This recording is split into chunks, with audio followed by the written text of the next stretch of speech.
So defining your goals. If you mix without defining your goals, in some way you're kind of like getting in the car, starting the car, but you don't really know where you're going. You don't even know if there's roads where you're going. So like, why start if you don't have a destination or even knowing how you're going to get there? Like, do you have gas at all? Who knows? So when you're defining your goals, it really depends on, what you're working on too.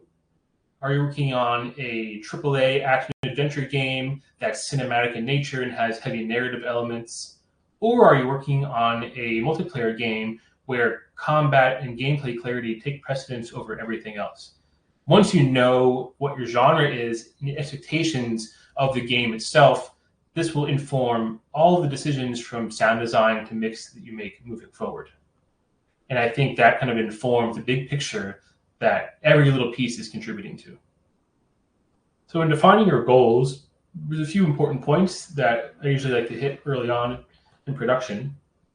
Is talk with the stakeholders to really ensure that the game direction is being supported, whether this is the gameplay director or the game director or the narrative director or even the audio director, whoever it is, you need to make sure that whatever you plan on doing as an audio department, that it's informing the vision of the game, and what idea you might have in your head might not match like the overall goals of the project. So you want to make sure that you're in complete alignment with the creative leadership of the game to make sure that whatever you're doing is aligned with what they want out of the experience.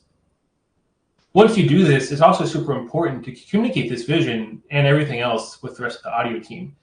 I think as an audio leader director on a project, even as a mixer, you need to be completely mind melded with the audio director and the game directors, whether it's narrative, gameplay, creative, etc., to make sure that the vision and goals are always being communicated clearly. So all these micro decisions that your team are making are always being thought of at any given time.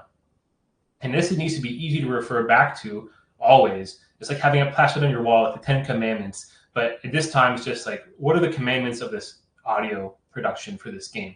What are the big things we want to hit?